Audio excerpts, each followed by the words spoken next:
Aha. Ni sawa tu, kuja Shiro, kuja hapa, simamia hawa wengine sijui wako wapi. Labda wako hapa humuhumu. Lakini wewe unaweza simamia hawa. Huyu ndio anti yao hivi tu.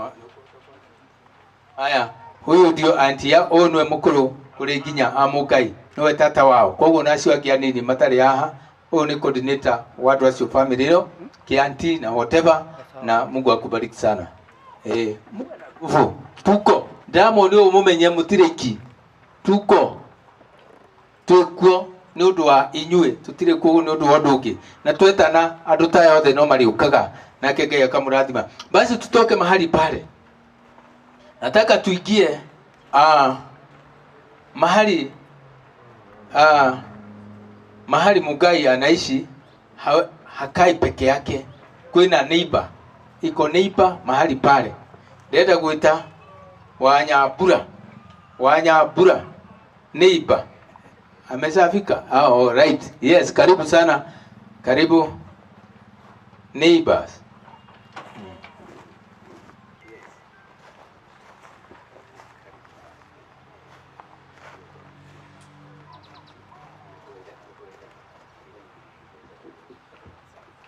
Murega neighbor wa muthuri Uhuru Kitaha na njitao Joseph Jau na ndio takwaria muno nikio muno ndina PA haha akiaria. Praise God.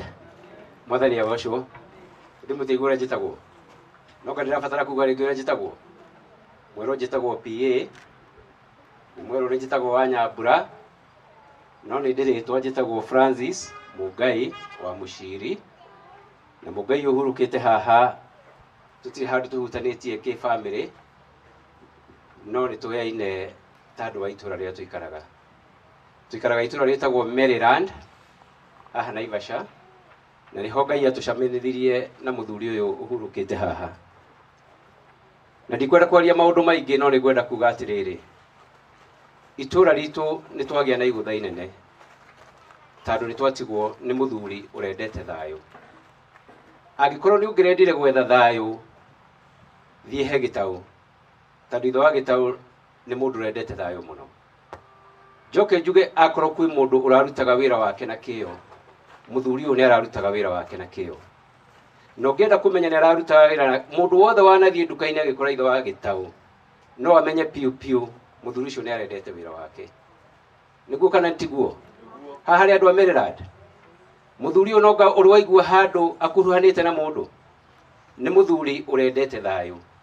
Oguo ri gwenda kuga Ngai amuige handu hega na njoke njire family oguo muthuri uyu arendete thayo ithie na mbere na kwenda thayo na njoke ndimere atiriri muthuri uyu no watutiga no Ngai ndatutigite kana Ngai ndatutigite githĩ Ngai ndari hamwe na ithuĩ. Oguo ndimere atiriri metikire kwihoka Ngai ucio na Ngai ucio matikamurute mahitia mamenyete ekaga uria kwagiriire kana tiguo. Oguo nyina wa Gitau wenda kuga Ngai amwike wega na hingo ciothe mukamuririkanaga. Ndikwaria muno kwaria macio manini na Ngai wa muoyo na inyumukite amwike wega. Thank you. Yes, tumuhorei mahimega wazee ni wazuri sana. Murakigua magagitura na itie wega guku na nginya wira-ini wake. Niona nie ndingihota kumwe tondu muone tari my brother ndiragathiriria no ni njui guku mundu ni guku tike mwiri mundu ni guku na ngoro ni mutu arari na guku kuingi kiria turirwo ni family ni guku kuingi tondu ni mundu productive wega.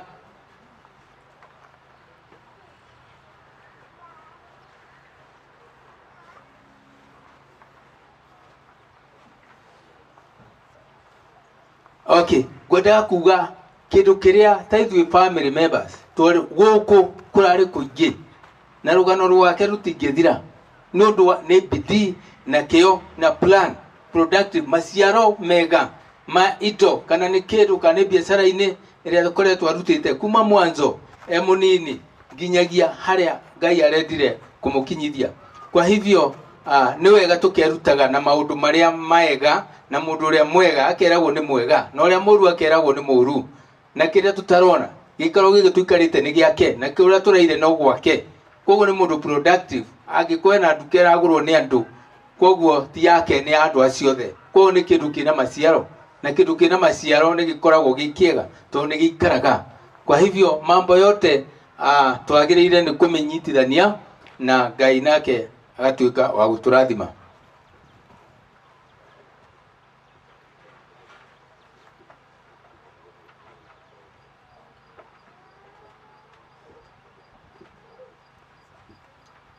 Okay,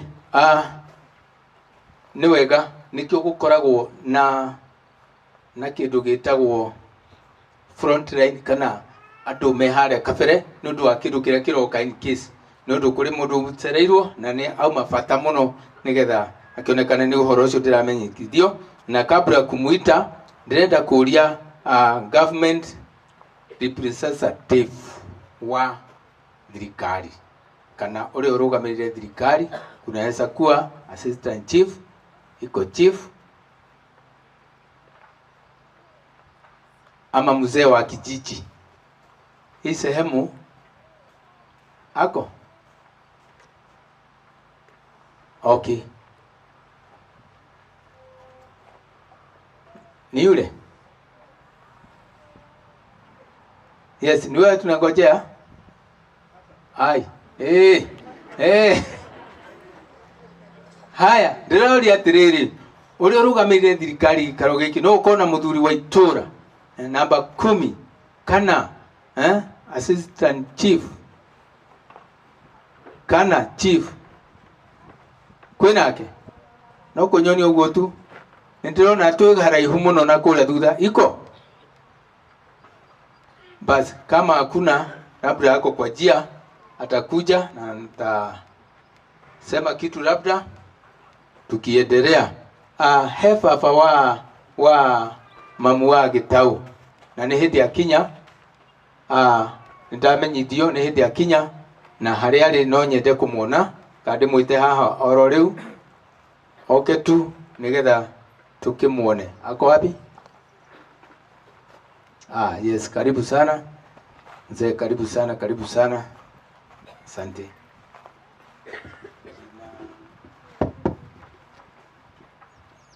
Muriega tukumi Yesu Kristo. Hamari tuone Samuel Kamanda wa Gacoya kuma kũrĩa Murang'a. Nini nĩndetwo ithe wa mũirĩtu ũcio, nini ithe mũnini. No ngĩenda kwaria o hanini tu ũndũ wĩgiĩ Mũngai. Niĩ nĩndokire gũkũ hĩndĩ ĩmwe, na Mũngai nĩangenirie mũno, ndiamũĩ wega, na tukana no ndakĩone wĩna mũirĩtu witũ. Ũrĩa tũtugire angĩkorwo nĩkuo akoragwo hana gũkũ, rũgano rũu no rũhanane noguo kũrerwo.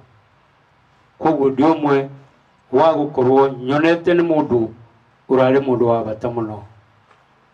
No tũkuga ahurũke tondũ ũrarĩ wendi wa Ngai, na Ngai agĩkaga wendi wake. Ndikwongerera ũndũ ũngĩ, no njugire oro ũguo. Asante sana, asante sana. Wega wa mũthuri ũyũ ithe wa Gitau ndũngĩthira ona tũngĩũgana kuma rĩu nginya ona rũciũ. Ndĩrenda ũrĩa ũraheana rũgano theology, ndĩrenda aheane, rũheanwo, peano. Iko wapi? Rũgano rwĩkũ? Hey. Muko naye? Basi. Muthire mbere ya ndarama rĩu ũhoro ũcio naguo. Ni sawa. Haya, tondũ rwĩho ndĩrenda nĩgetha tũthome rĩ. Mũndũ ũgwĩtwo Kamande, tribute nĩ ũgũkorwo wĩ nayo na mũgũre, na nĩ njũĩ nĩ mwĩharĩirie. Ko ndĩrathiĩ nyumĩte ho nĩgetha ndahe kanitha niĩ ndicokaga haha rĩngĩ. ndirenda mundu uria uguka gutucokeria ngatho ni undu wa maundu maria mothe mekikite guku na riu ningi ona kubanga mibango ino na no ndirona kuria kwina mibango ingi na maundu mangi marathi na mbere oke na ni umwe witu wa family egwitwo Njaramba no uke cokeria andu aya othe ngatho nigetha tugithii guthoma rugano makorwo moe ni macokeirio ngatho. Uko wapi Fadi? Yes, karibu. Njaramba, sorry.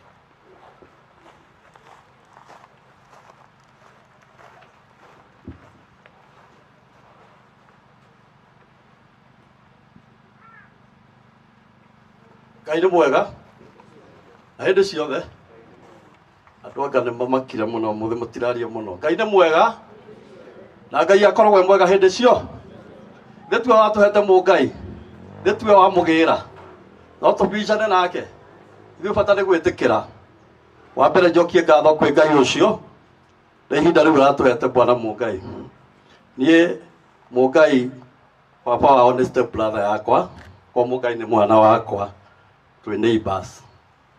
Njuge njokerie Ngai ngatho, njokerie kanitha ũrĩa gũtũtungata ngatho, njokerie arata othe maimĩte kũrĩa maimĩte, arĩa manarutithania biacara nake nĩ macokerie ngatho, arĩa angĩ maimĩte kũrĩa gĩcagi Mũrang'a, maimĩte Kitale, Nairobi, Gĩkomba, nĩ mũcokerie ngatho inyuothe na andũ a Naivasha arĩa mũtũranĩtie na Mũngai ihinda rĩrĩa arutĩte gũkũ na Mũngai ndathiĩte, twĩna andũ ake mũikare mũnyitanĩire nao nĩguo tũngĩmũhoera nĩguo Ngai amateithie na mũthiĩ mũnyitanĩte ũguo. Tondũ kwĩragwo ũtaimagaraga no oĩ kwega, mũndũ amenyaga kwega nĩ kumagaranga, tiga gũikara hau hanyu. Andũ nĩ methiaga ũguo ũgaikarania na andũ angĩ ageni nĩguo ũgakũra makĩria. Njokie ngatho kũrĩ arĩa maharĩrĩirie iharĩrĩria rĩrĩ rĩothe, arĩa marutĩte kĩndũ gĩao. Ngai wa mwaro aromwongagĩrĩra mũgĩthiĩ na njĩra, aromũgitĩra mĩrimũ yothe, aromwongera indo mũkahota gũtungata kũrĩa kũrabatara ũtungata. Njuge tũkĩrĩkia mwatua gũthiĩ mũthiĩ na wega, ona arĩa maratũthondekeire nyũmba ya Mũngai ndĩmere Ngai wa mwaro mũronekanĩra, tondũ nĩ wĩrutĩri mũnene, akamũhe hinya na mahinda ma kũruta wĩra ũcio. Family ya Mũngai mwe hinya na mwĩtĩkie Ngai akoragwo oro gĩtĩ-inĩ. No tũmwĩrĩre maũndũ maingĩ, no tũmwĩrĩre tũgũkorwo na inyuĩ, no andũ aya mathiĩ gũtirĩ andũ kamona angĩ rĩngĩ. Ĩtanaga igũrũ tondũ Ngai atũraga na mũndũ hĩndĩ ciothe. Ngai wa mwaro mũrathime na mwende ũkiumagara mũthiĩ na wega. Amen. Tupigie makofi. Yes. Thank you. Gwĩka ũguo nĩgetha nao aya athomi a rũgano makorwo meharĩria, tondũ rĩrĩa ndĩ haha ndĩrona rĩngĩ mũndũ e kũraihu kana ndarĩ hakuhĩ, no rĩu rĩngĩ nĩ akuhĩrĩria. Mũthomi wa rũgano egwĩtwo Mũgũro hajafika. Yes. Tũgwetereire ũguo Ngai oke atũthomere rũgano.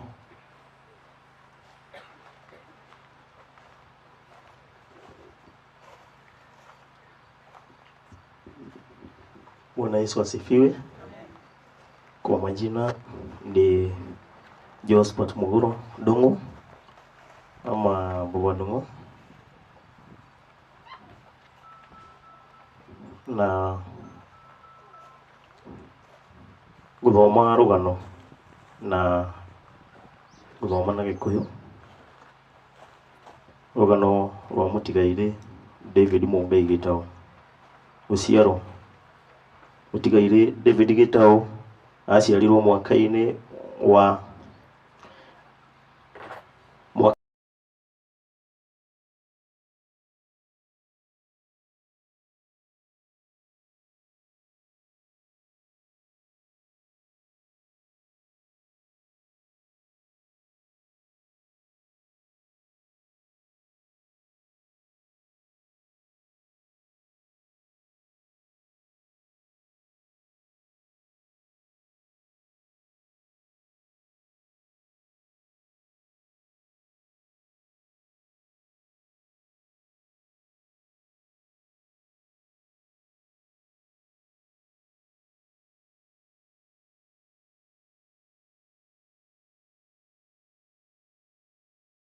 yateithagia aciari ake mawĩra o ta ciana iria ingĩ cia mahinda macio.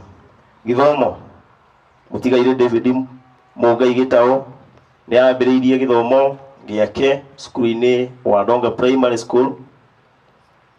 Nĩ ekire kĩgeranio gĩa KCPE mwaka-inĩ wa 1995. Wĩra, mũtigairĩ David Mũngai Gĩtaũ nĩ athamĩire Nairobi nĩgetha agacarie wĩra kũrĩa ambĩrĩirie wĩra wa kwendia nguo thoko-inĩ ya Kawangware. Thutha ũcio nĩ akũririe wĩra wake na gũthamĩra mwena wa Naivasha kũrĩa athire na mbere na kwendia nguo na agĩthiĩ na mbere na kwanjia na akĩanjia kwendia iratũ arĩ mwana biashara njorua mwena ũcio wa Naivasha town. Kũhikania, mũtigairĩ David Mũngai Gĩtaũ nĩ monanire na mwendwa wake Rose Wanjirũ mwaka-inĩ wa 2000 na makĩhikania. One matanĩhĩirwo na ciana na nĩcio Ian Gĩtaũ, James Ndung'u, Esther Njoki, Matthew Maina, Johanna Blessing, Israel Neema na Lucy Wanjikũ. Kanitha, mũtigairĩ David Mũngai Gĩtaũ kuma ye mũnini areretwo mũthingi-inĩ wa ũkristiano kanitha-inĩ wa Donga Catholic Church. Thutha ũcio nĩ abatithirio kanitha-inĩ wa Gaisanjiru Parish arĩ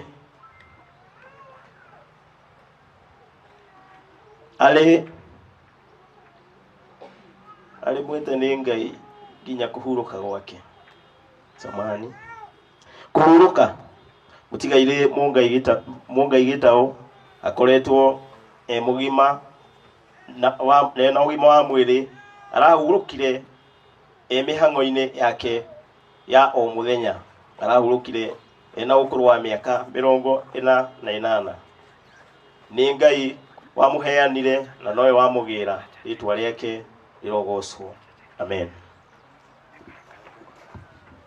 Okay, tumpe makofi. Tayari ametusomea vizuri. Nikuweka, unajua nikiwa hapa tuko bali sana huko nyuma na niliona watoto wa shule mahali hapa. Nilikuwa na sahau, poleni sana. Watoto wa shule kama amekuja ndio wangekuwa hapa, lakini kwa wakati huu nataka kualika mwalimu wao. Ako wapi? Akuje sema machache na watoto na Mungu atambariki sana. Karibu sana mwalimu. Niye jugaga kone ni president. Mũndũ wa mbere kũhe mũcara mũnene nĩ mwalimu. Tondũ nĩwe ũrutaga ũrimũ wa mũndũ na mũtũrĩre. Katiguo? Yes.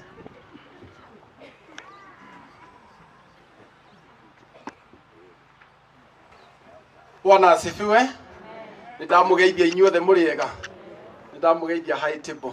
Ndĩrenda kũ request arimũ arĩa twĩ nao na ciana ciũke haha tondũ mena kaũndũ mekwendaga kuga. Kindly wanafunzi wote tuharakishe kidogo. Tumepewa muda kidogo sana na walimu, tafadhali.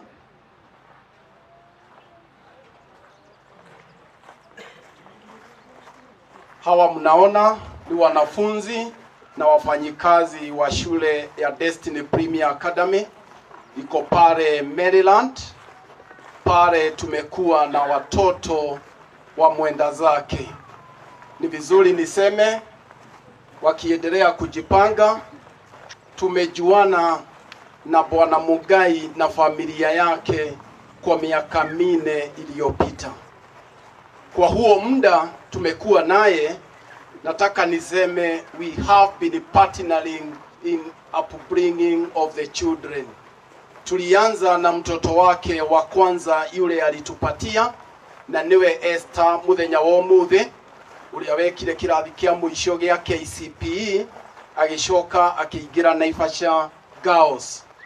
Twina Matthew uria wikirathi giki ki haha gia kenda turakorwo na Johana na twina Israel. Uguo no njuge ni tukoretwo tukinyitanira na Bwana Mungai, na ni wega njuge kanitha ni njui ni muhoire family. Andu aitura najua mumeombea familia, lakini nataka niwahakikishie siku ya leo hawa wanafunzi mnaona mbele yenu ni mahoete, and we trust their prayers have reached the Almighty God. Ogo ciana ici twena cio muthi, I want to confirm okorwo family ne hutie, cukuru ne hutie muno makiria. Bwana Mungai niwe urerehagira ciana ciake cukuru on daily basis.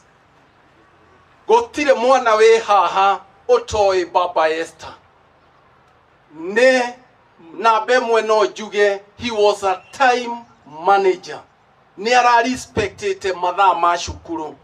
Namba igere ne tutire twaikara thi tukadiscuss maundu maria matagiriire, no niwe urarehaga ni tondu wa ciana ciake. He had a big vision for the family, and we are still praying for the same ati ciana ici ni iguthie. Then at the same time Bwana Mungai, he was a humble man, very humble and God fearing. Na nikio twikite umuthi tunyitanire na inywe. Asanteni sana. Jitagwo mwalimu Meano wa cukuru ya Destiny. Ni inywe riu mwina microphone. Esther, Johana, Matthew and Israel, we are here because of you.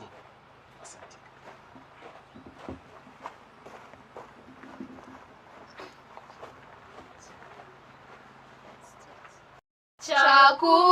Chakutumaini sina ila damu yake Yesu, sina wema wa kutosha dhambi zangu kuziosha.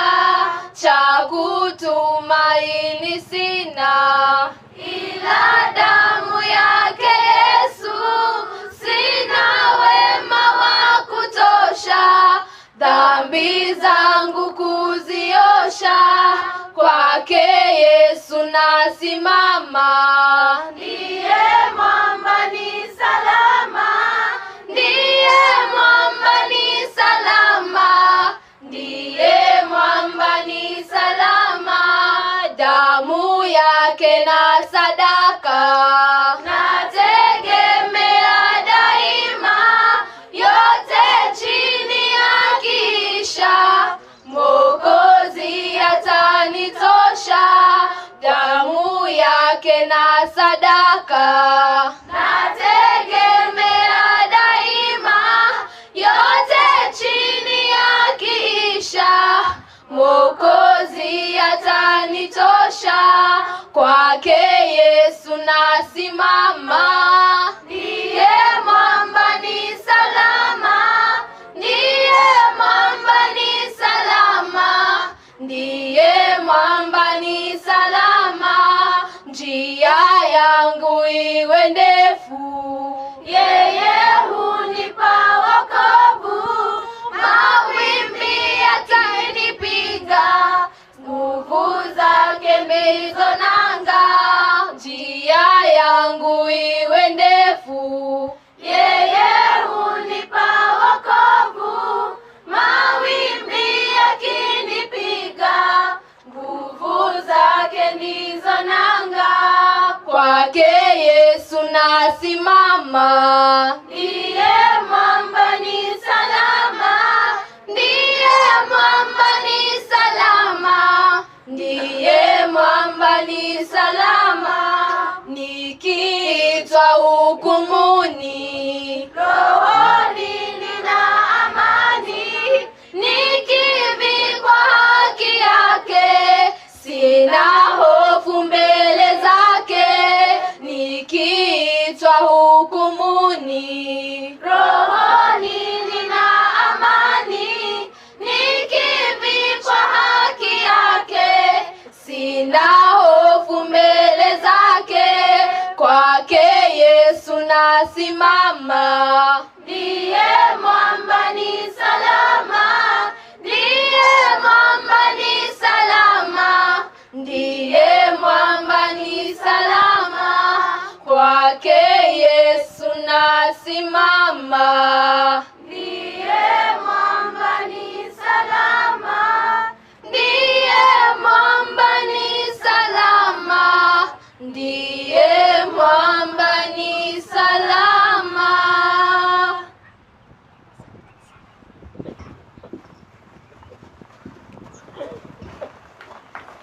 Asante sana. Tuhurire mwalimu na arutwo acio makofi mega. Sasa wewe ndauga uhure makofi, marahura ha huko hakuna, weka makofi. Yes, bugete atia kone ni president arimo na ni waigua nginya twin uguo maira macio mothe nio marutaga matingikago mana mishara ingimahe kumahe nigetha guku gwitu guchamuke tuikare uguo taithe wagita guku achamukite ugakora biashara inaendelea vizuri. Uraigua nginya arimu ni mararehe ciana kuga to ni irathoma ni ireka wega gutire mathire maingi gutire ni nako nikio na gwikiro kogo. Mungu ambariki sana walimu wetu na watoto wetu, na tuko na nguvu na tumefurahia sana kama familia. Negwetete mundu gwitoka Kamande tribute nione kire kana mugure ule wi hakuhi dakika yangu imebaki kadha. Yes, karibu.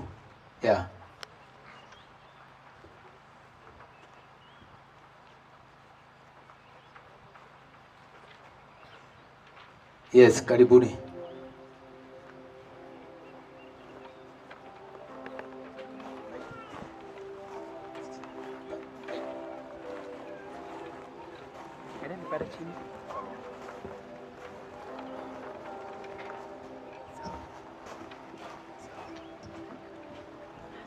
Tumsifu Yesu Kristo. Nitasoma tribute yangu na nitasoma na English. Our dear Uncle Mungai was just not an uncle to us. He was a gift in our lives. He was an exceptional uncle, the kind every child wishes for, but very few are blessed to have. He was present in our lives in the most meaningful ways, always showing up for us with love, encouragement, and genuine care. From the time we were young, Uncle Mungai treated us as though we were his own children. He celebrated our achievements, encouraged us when we faced challenges, and constantly reminded us that we were capable of becoming something great. Nothing made him happier than seeing us succeed and grow. His pride in us was always clear, and his words of encouragement gave us strength and confidence. What made Uncle Mungai so special was not just his kindness, but how deeply he cared. He was always there, present, attentive, and loving, whether through his advice, his laughter, or the simple way he checked in on us. He made us feel valued and important. He had a way of making everyone around him feel loved. Words are not enough to describe how dearly we hold him in our hearts. The love we have for him is immeasurable, and the pain of losing him is profound. It is difficult to accept that someone who meant so much to us has left us so soon. We will forever cherish the memories we shared with him, his warmth, guidance, his generosity, and the joy he brought into our lives. Though he is no longer with us, the love he gave us and the impact he had in our lives will forever remain forever. Dear Uncle Mungai, thank you for loving us the way you did. Thank you for being present, for believing in us, and for being the incredible uncle that you are. You will forever live in our hearts, and we will carry your love with us always. Rest in eternal peace, dear uncle. You are truly one of a kind, and you will be deeply missed and forever cherished. Bye, uncle. God is good, and all the time. Soma tribute ya my brother. Yeye alikuwa mkubwa wangu, mimi namfuata. We grew up together with Mungai, sharing a bond of love that only brothers and sisters can understand. On your childhood, we filled with love, sad moment and memory that we feel forever holds close to our heart. Through the good times and the difficult ones, he was always there for us. He loves each one of us deeply and without discrimination. As our brother, he stood with us, supported us, and encouraged us in every way he could. In every way he could. He believed in us and took time to guide us, especially in business, always reminding us to work hard and never give up. To us, he was more than a brother. He was a source of strength, encouragement, and love. Therefore, he has left in our family is immense, and it is pain to our heart that he has gone too soon. Dear brother, your love, guidance, and the memories we shared will remain with us forever. You will always hold a special place in our heart. Rest in peace, my bro.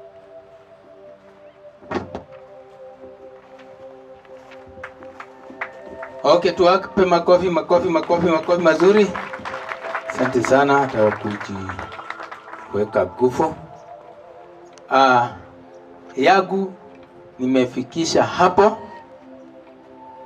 Kwa wale wamekuja saa hii, nilikuwa najitambulisha jina yangu. Naitwa Samuel Ndongo Mburu na Demuthuri wega tondu ndimwite guka, koguo ni murathime na twana tutano na tuguka ne tuingi tutitao ne tuingi tungikinya 10 na kindu ne tuingi no tikinyite hau ni kindu kingi ni kwenda Ngai kire ingi mwihoya please o kuria turi kana itu cia guku thi ni cia guthira. Hakuna kama ni kitu ambaye ya hapa duniani hii ndugu yangu hangia ati ito iria ciathi niki atari ti mutoka ti mburoti ti mugunda guku muikarite ni yake ti yao ni yake niki atakiri yathi ko ni indo ciathi itingigiria mundu athi no he hangi hathiaga ngimutigane giki tondu ti ni muhunjia no ni hunjagia atumia eri mangirugama haha mari aritu umwe haha no ngiharia o twina thimu ici twina cio twana tu twenda twanjiririe kuhuranira thimu twija ngania nami ngwe kundu tugathi ngio ku kena kuja atumia ne omo ito ni mayona tugikanga oguo twikanagia oguo thaire turaikani oguo ne kwari mararia kangiuga hapana utire kuru marathie to ni kaiganire ni hau kari kaigwa kaiganire no reke ndigikuire ndagika ya kinya kau kana nenge mumukaiga ukaigwa ku ne gakauma na kera gukura moga gatingihota na nie nawe kuria twiragwo ni andu aria murona haria maguta maria tukauna kiguma tondu juya kigega thi wa ndungate na igo ngutethia maria kuro wali amwe mutikaro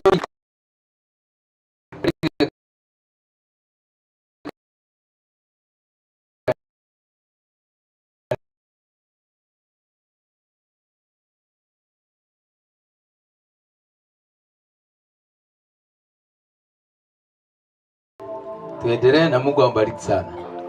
Amen. Mungu akubariki sana. Asante sana. Tuongoza vizuri. God bless you. Bwana asifiwe. Nipungie mkono. Bwana asifiwe. Amen. Kwa majina naitwa Jonathan Mureithi. Nimeokoka, Kristo ni Bwana.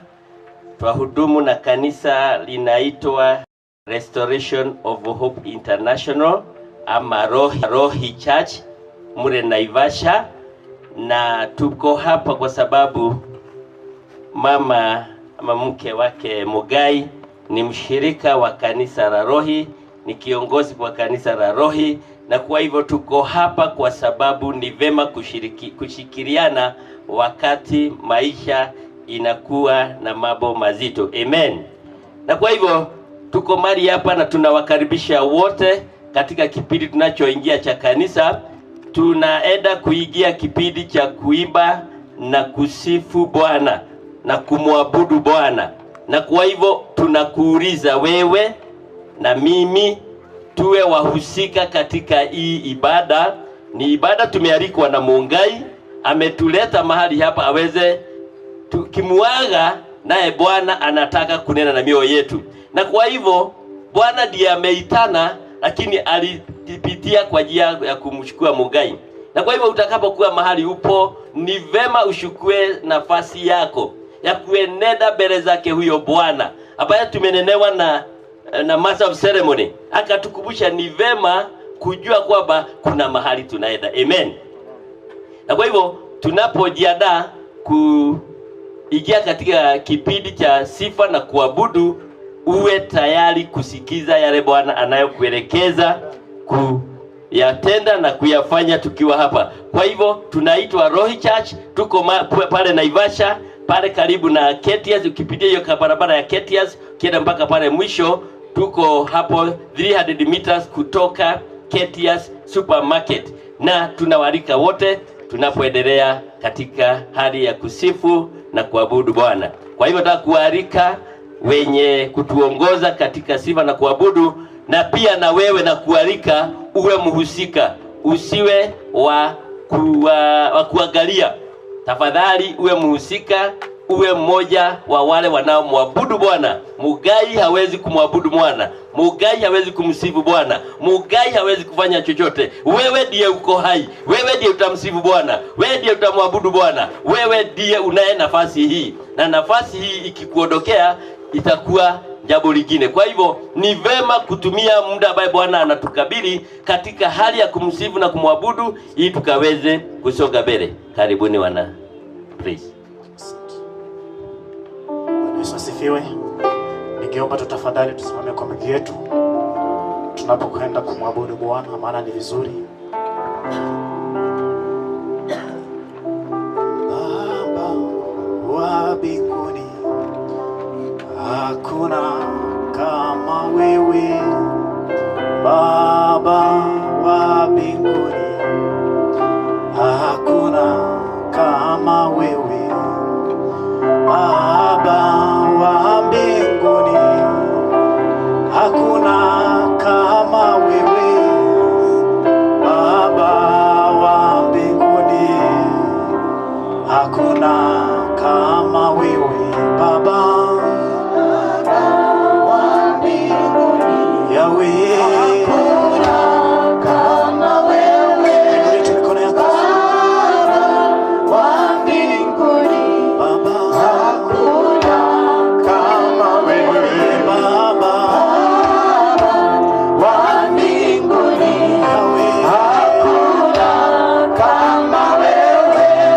Baba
Baba tunakiri my God, tunakubaliana na neno lako Bwana. Baba wewe ndio tegemeo, wewe ndio kimbilio na wewe ndio tumainio my God and my Father. Adhuhuri ya leo Bwana my God, tunakualika, tunakuita mahali hapa Bwana.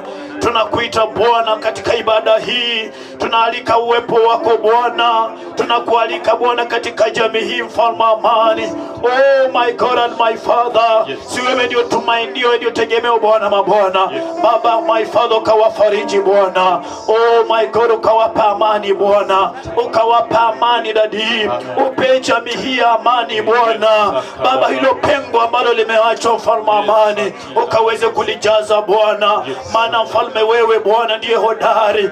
Unaposimama Bwana kwa hilo pengo my Father, watahisi Bwana pumziko, watahisi Bwana mzigo umepumzishwa my God.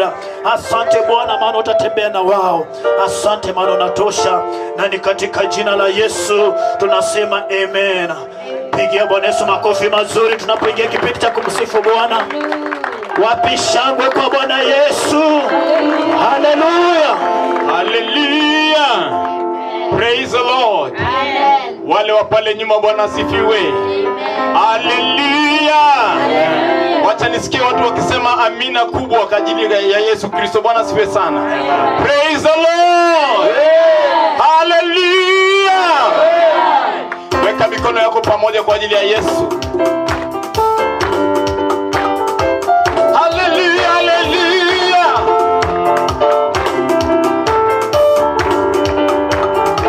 Bwana wa majeshi leo ainuliwe. Bwana wa mabwana ainuliwe. Bwana. Bwana wa majeshi leo ainuliwe. Bwana wa mabwana ainuliwe. Bwana wa majeshi leo ainuliwe. Bwana wa mabwana ainuliwe. Bwana. Bwana wa majeshi leo ainuliwe. Bwana wa mabwana ainuliwe. Bwana wa majeshi leo ainuliwe. Bwana wa mabwana ainuliwe. Bwana. Bwana wa majeshi leo ainuliwe. Hallelujah. Ainuliwe. Ya Yesu shangwe na vigelegele.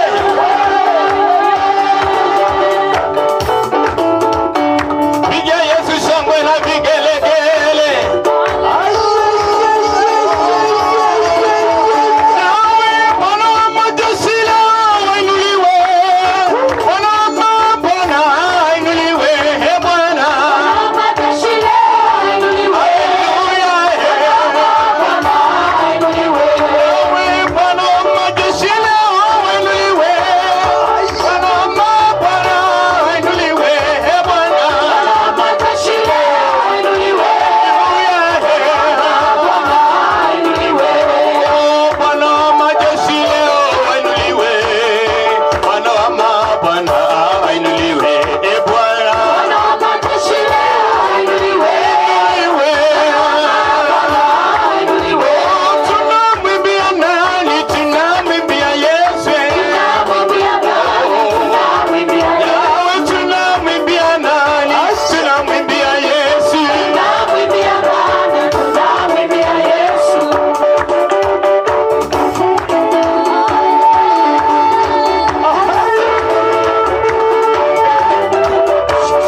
mwambie, atakushindia Yesu, mwambie. Amen. Tupigie Bwana makofi mazuri. Haleluya. Bwana asifiwe. Ni vema kumsifu Bwana nyakati zote, kwa sababu yeye hudumu miongoni mwa sifa za watu wake. Amen. Ngai atũraga rũgocini rwa andũ ake, na kuoguo nĩ atũkũmũgoca nĩ ũkagatagatĩ-inĩ ka andũ arĩa maramũgoca. Amen. Kuoguo mũtakũria makĩinire ũguo nĩguo tũinaga, tondũ twendaga kũmũkaribisha oke gatagatĩ-inĩ gaitũ. Amen. Kuoguo tikũina tũtiraina tũine, yani sio kuimba tu. Tunajua kwamba Bwana yuadumu miongoni mwa sifa za watu wake, na kwa hivyo tunapomsifu tunaukaribisha uwepo wake, alete amani kwetu. Amen. Alete furaha kwetu. Amen. Japokuwa sio nyakati za hayo, bali yeye huzileta, kwa sababu akija anakuja na ufalme wake wote. Amen. Asanteni mapema, msiende dakika moja tu, mtatupea wimbo mwingine moja, na kwa dakika hii nataka tuingie kwa mifuko yetu. Najua tumekuwa kwa hii kazi na tumeweza kutoa mali zetu na tumejitoa, lakini nataka kutoa nafasi nyingine pia ya kutoa, kwa sababu hatuwezi kuenenda mbele za Bwana mikono mitupu, na kwa sababu tuko mbele zake tutatoa sadaka zetu kadri Bwana amekubarikia, alafu tutaweza kufanya yale ambayo yanafaa, kwa sababu hiyo sadaka sio ya mchungaji, sio ya yeyote, inabaki kwa hii boma. Kunayo mambo mengi yamekwama, kuna mambo mengi hayajafanyika, hatutaki kuacha wakihesabu hasara. Tunaomba kile ulicho nacho unaweza kutoa kwa ajili ya hii kazi, usirudi nayo nyumbani. Na kwa hiyo tunataka kupeana nafasi, nataka kuuliza Ashas.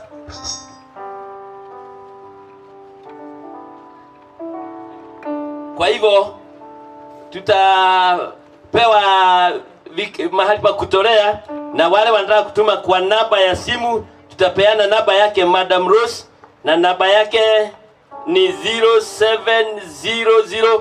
Tukiendelea kujiandaa nitawasomea vizuri, ni 0700840599. na tunapoendelea tukitoa, kuna ashas watasimama huko miongoni mwetu, wengine wataleta hapa mbele, wale wako nyuma. Kuna huyo dada mnaona kija, anaweza kusimama huku na watasaidiana ili tusije zote tukarudikana hapa. Kwa hivyo tutasaidiana, wale wako nyuma watatoa kwa huyo, na wengine tutatoa hapa kwa kikapu kilicho hapa mbele zetu, na Bwana atatubariki. Nikasema wale wanataka kutoa kwa simu, namba ya simu ni 0700 ama ni kivugo mugwaja kivugo inyanya inya kivugo ithano kenda kenda. Ndagwa na Gikuyu nigetha rikuga kunyita Githweri, ama 0700840599. na tutapewa wimbo moja na kikundi cha sifa tunapomtolea Bwana. Karibuni kwa kutoa, karibuni kwa kusifu Bwana. Narudia namba ya simu yenye tutaweka ni yake dada yetu Rose, ni 0700840599. Tuendelee tukitoa na tukimsifu Bwana. Mbarikiwe.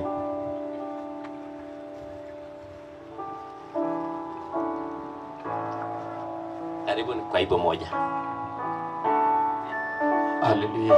Haleluya. Tunapoendelea kutoa, tunaenda kumsifu Bwana kwa wimbo huo.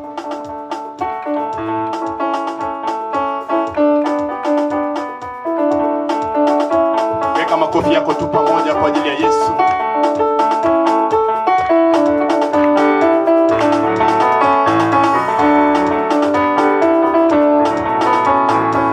Pigia Yesu makofi mazuri.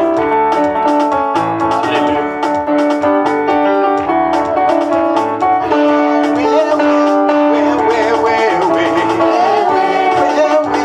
Wewe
kwa ajili ya matoleo. Baba, katika jina la Yesu Kristo tunakuja mbele zako tukisema ni asanti kwa wote ambao wamenyosha mikono yao wakitoa fedha zao kwa ajili ya jamii ambao wameachwa. Bwana, tunakuomba kwamba utawabariki, utawainua, utawaongoza. Bwana, utawaondolea vikwazo vyote katika njia zao. Utazidi kuwaimarisha na watazidi kufurahia neema ambayo utamwaga maishani mwao. Asante kwa sababu ya zile fedha zimetolewa. Naomba Bwana kwamba japokuwa yatakuwa kidogo, lakini kuna pengo Bwana itaziba kwa yale ambayo yamekuwa yakihitajika katika jamii. Naomba Bwana utazidi kuwainua na kuwafungulia milango pia kama jamii, na watazidi kufurahia wakijua kwamba wewe ndiye msaada wao. Asante kwa sababu utakuwa pamoja nasi hata tuendelee hapo na hiyo kipindi kingine. Utazidi kutuongoza na kutuimarisha kwa jina la Yesu Kristo aliye Bwana na Mwokozi wetu. Tumeamini. Amen. Karibuni, asante na keti. Kwa wakati huu naenda kumkaribisha Bishop wetu. Niliwaambia tunaitwa Restoration of Hope International. Kanisa letu linaitwa Rohi Church. Tuko pale town Naivasha karibu na Ketias ama mahali huwa panaandikwa mahindi, na pia tuna makanisa wengine kwa Bwana anaenda akitusaidia, na tuna imani kwamba mtazidi kujiunga nasi kwa wakati ujao. Bishop, karibu. Bwana asifiwe. Hebu tusalimiane kwa sababu ni mzuri. Bwana asifiwe. Now, Mungu hata wakati watu wanalia ni Mungu. Na hajawahi kubadilika ati kwa sababu hali yetu imechange. Hali yake inakaa vile inakaa, na sisi anatubadilishia hali ili tujue ya kwamba yeye anafanya mambo kulingana na vile yeye angetaka. Bwana asifiwe. Na anasema ya kwamba anafanya mambo yote wakati wake, na ni wakati mzuri, na anafanya kilio kizuri kwake. Kwa hivyo tunaweza kuuliza maswali, na ile ubaya ni ya kwamba hawezi kuturudishia, isipokuwa wakati mwingine inawezekana. Na tunafuraha ya kwamba tuko hapa adhuhuri ya leo kwa sababu ya jambo hili. Bwana asifiwe. Sitaki kukaa sana, lakini ningetaka kuuliza kama kuna mchungaji yeyote miongoni mwetu ambaye yako hapa, kwa sababu nataka kutambua watumishi wa Mungu ambao tulio nao. Kama kuna yeyote upande ule, ningeuliza aje upande wa chini, na kama kuna yeyote upande huu anaweza kusimama ili tuwajue, kwa sababu ni vizuri tuheshimu. Biblia inatuambia kwamba we give honor where honor is due. Hallelujah. Do we have pastors on this side? Anaweza simama, you come in front hapa, tuwajulishe, tuwajue, na hiyo itakuwa ni baraka kwetu. Bwana asifiwe. You can give us a microphone tujue hawa watumishi wa Mungu ambao tuko na wao. Isipokuwa warohi, wale wengine wote wako. Bwana Yesu asifiwe. Tuweza ndio ndo wa mwathani. Amali twajita Pastor Mark Getao na nyumete mwana wa Makoyo, na uja na kanisa wa Bethel Church of God kwa mwana wa Makoyo, na nyenda mwathani ni toru ni ahonokirie ndio muthuri, na gaikena tondu maisha majikarite jikate kamenyaga Ngai hamwe nake kwa thia kinyumagiriria o nake hurukete aha na wa baba munini or my brother, na no njerie mutumia wake atuike muhoikai muno toria mundu agera haha na atigwo ni muthuri wake kana mutumia atiga muthuri wake ni hakoragwo na ibego rionekaga no kirikaniro kiugaga ati wokihoya Ngai no muhe na hinya we Ngai ithenya riu ni ingiraga ho na agatuika wa kurugama nawe tokuigo ndaingirire ho na ngikorera hau ni mwathani ni tondu henda mundu ahoe Ngai muno tondu arata ne meku ni aingi na niega no muigire mundu aikiraga ho atehaririirie ni wamenyaga kare aragerera no Ngai ni atirwo mundu he macio mothe korwo njerire mutumia watigwo ni muthuri wake atuike muhoi Ngai muno na ndakathie kuhakiria kuri nduriri ahoe kwi muhunjia uria mutwarithagiria na mbere niguo mahote kuhania mwana ngamwe kurathima. Bwana asifiwe sana. Barikiwe.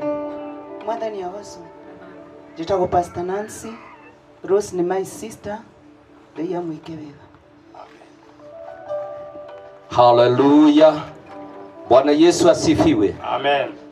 Kwa majina naitwa Peter Muriuki, pastor from Nairobi, na nimekuja kwa sababu ya mambo mawili. Watu wa Gikomba na dhania wako, haleluya. Sisi watu wa Gikomba na ndugu yetu huyu amerara hapa, tulikuwa marafiki. Bwana Yesu asifiwe. Na huyu hangekuja Nairobi akose kupitia mahali niko. Kwa hivyo walikuwa rafiki wa karibu. Jambo la pili, mimi ni mchungaji na hudumu na kanisa linaitwa DBF, Disciples Brethren Fellowship, kule Nairobi, na tunahudumu ili Bwana intervene na watu wake. Kwa hivyo wewe uko mahali pale, kuwa brother wa Yesu Kristo. Yesu alisema kwamba sitawaita tena watumwa. Haleluya. Nitawaita marafiki wangu na ndugu zangu. Kwa hivyo Bwana wabariki, huyu ni rafiki. Haleluya. Kwa hivyo nimesema kwamba sitakaa Nairobi. In fact kwa sababu ninakaa hapa Girigiri, nilikuja usiku nikarara Girigiri, kwa hivyo nimetoka Girigiri nikasema nitakuja. Haleluya. Familia, Bwana wape nguvu. Bwana wape nguvu. Na Bwana wape nguvu. God bless you. Amen. Bwana asifiwe. Bwana asifiwe. Naitwa Pastor Ken, nahubiri kule Girigiri na kanisa linaloitwa Saints Perfecting Church. Jambo ambalo ningesema ni kwamba Bwana azidi kutupa nguvu ya kustahimili yale yaliyo tokea yakapita, lakini sana sana tujiongeleshe sisi wenyewe tunaoendelea kuishi, kama vile Yesu alivyowaambia wale waliokuwa wakimuomboleza ya kwamba wajililie wao wenyewe, kwa sababu yeye alikuwa amekwisha maliza kufanya kazi yake.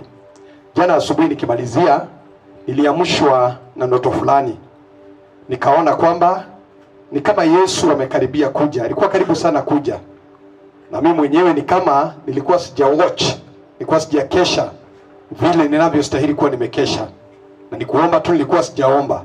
Sasa nilikuwa natamani, nilikuwa nauliza, je, sasa kabla sasa niombe na nijitayarishe? Na unajua sasa ukianza kuomba maombi hayo ya kuomba, kujitakaza, kujitayarisha, inachukua muda kidogo, labda saa moja, mawili, matatu. Yesu atakuwa ameshakuja. I was not sure whether he would have caught up with me or not. And that is the dream that woke me up. Na namshukuru Mungu because that is a message that he was sending to me. Na nikasikia kwamba I should share it with you, that we ought to watch always. Wafaa kukesha wakati wowote, kwa sababu hatujui wakati Yesu anaweza kuja. Wale wajaokoka wakoke, wale tuliokoka tukeshe. God bless you so much. Much comfort to the believed family. God bless you so much.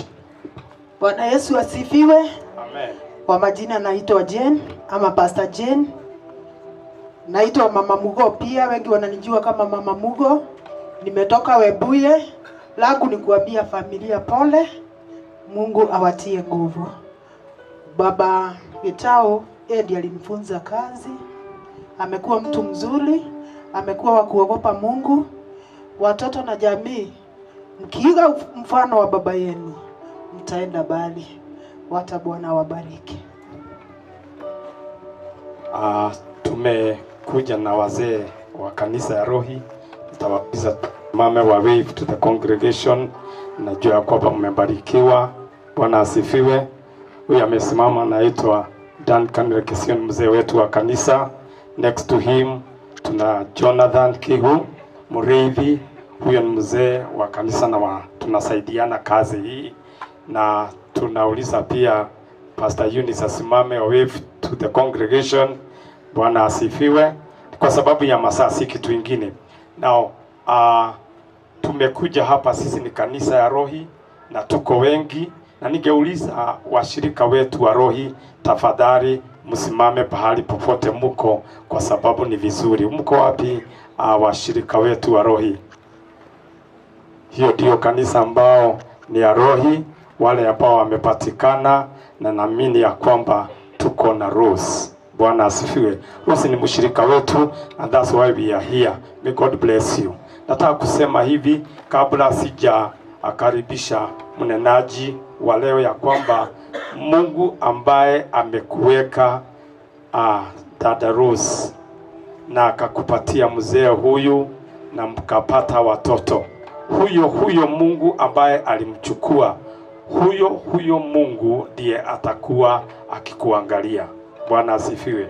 Najua ya kwamba Mungu amesema he's the husband to the window, na kwa hivyo you have taken another position now. Badala ya baba Gitau kuwa na kuangalia, Mungu ametake responsibility. Bwana asifiwe.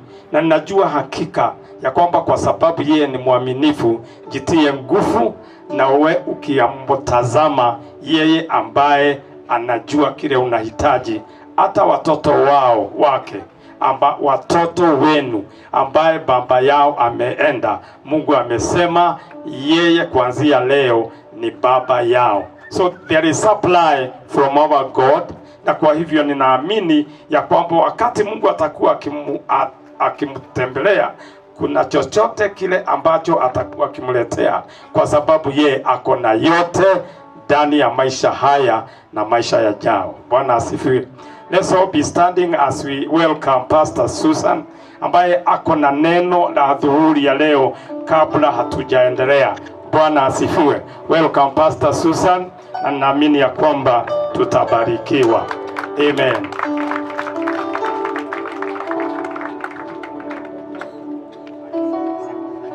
Bwana asifiwe. Bwana Yesu asifiwe. Amen. Na mkutano huu tunakataa sana na amen na kusalimiana. Tafadhali tusalimiane. Haleluya. Bwana asifiwe. Amen. Wale wameketi chini pale, Bwana asifiwe. Haleluya. Haleluya.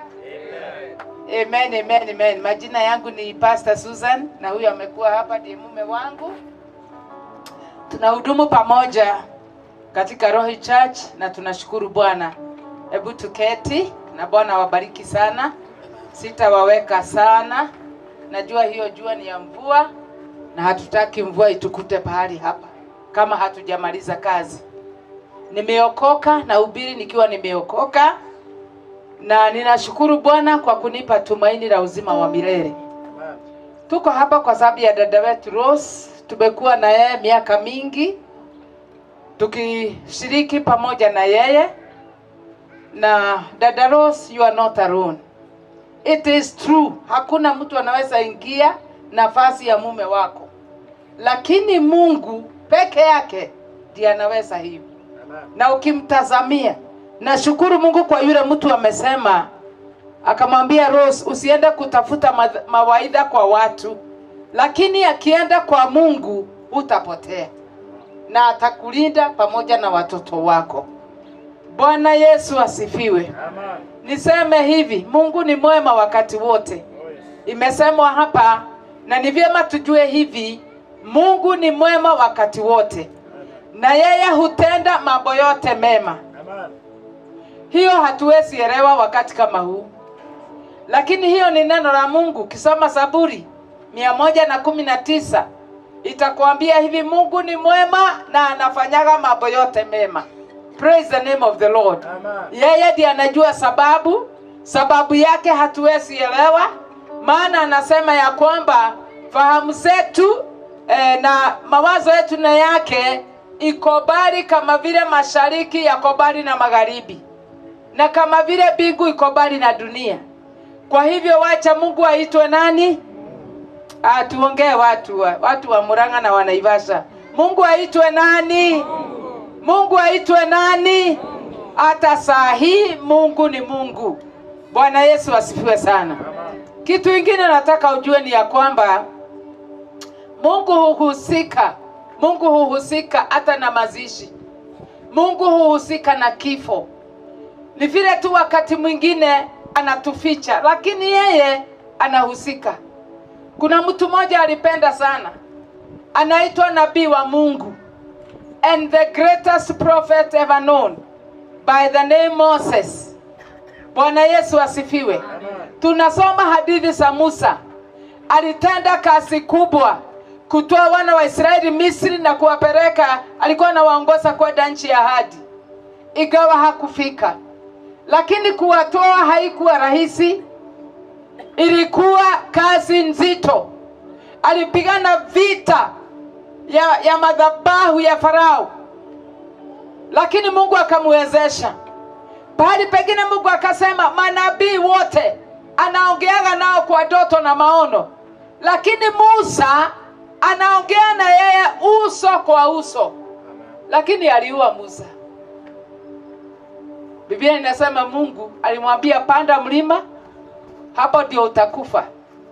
Na Biblia inasema pia hakuna mtu anajua kaburi ya Musa iko wapi. Mungu akaita Musa, akampaka na upako mkubwa, lakini pia akamuua. Na hakutengeneza mazishi kama haya. Hata kanisa lake haikumzika. Alizikwa na Mungu peke yake, na ni Mungu tu anajua kaburi yake. Si unaona Mungu anahusika na mazishi? Ndio unafikiria Mungu atahusika. Na hata yako na yangu atahusika. Praise the name of the Lord. Bwana asifiwe. Bwana Yesu asifiwe. Abia huyo mumekaa naye, hata yako inakuja. Najua watu hawapendi kuambia hivyo na ndio tunanyamaza hivi, lakini wacha nikwambie, abia mwenzako hata yako inakuja. Muuliza una gesi itakuwa lini? Na kwa sababu hatujui itakuja lini, ndio maana Mungu amenipa ujumbe ambao niwaletee siku ya leo. Unaitwa juana na Mungu. Amen. Mjue Mungu wako. Amen. Praise the name of the Lord. Amen. Mjue nani? Mungu wako. Mjue Mungu, kwa sababu baada ya kufa si mwisho wa mambo. Yes. Watu wanafikiri ukiwekwa kwa kaburi huo ni mwisho. Hapana, huo ni mwanzo wa maisha mengine. Amen. Na kwa hivyo hapa tuna prepare. We prepare ourselves, yes, for the life to come. Amen. Praise Jesus. Amen. Na kama hauko tayari, that's why we are here. Mkutano huu umeitanwa na Baba Getao, ili wewe na mimi tujikumbushe ya kwamba siku inakuja yako na yangu, na ni vyema kufikiria utaenda wapi. Bwana Yesu asifiwe. Amen.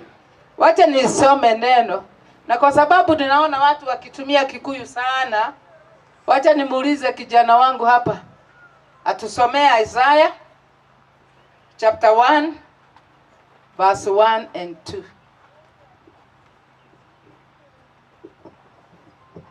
Isaiah chapter 1 from verse 1 to 2. Biblia inasema ifuku rĩrĩ, tusome kwa Kikuyu 2 and 3 only. Ifuku rĩrĩ rĩna ndũmĩrĩri ĩrĩa Isaia mũrũ wa Amozu agũrĩirio nĩ Ngai ikoniĩ bũrũri wa Juda na Jerusalemu. Hĩndĩ ĩyo nĩrĩo Uzia, Jothamu, Hazu na Hezekia mathamakaga bũrũri-inĩ wa Juda. Kamũhari ga kerĩ. Atĩrĩrĩ, we igũrũ ta thikĩrĩria, ona we thĩ ta tega matũ, tondũ Mwathani aroiga atĩrĩ, nderete ciana ikaigana, nacio nĩ inemete.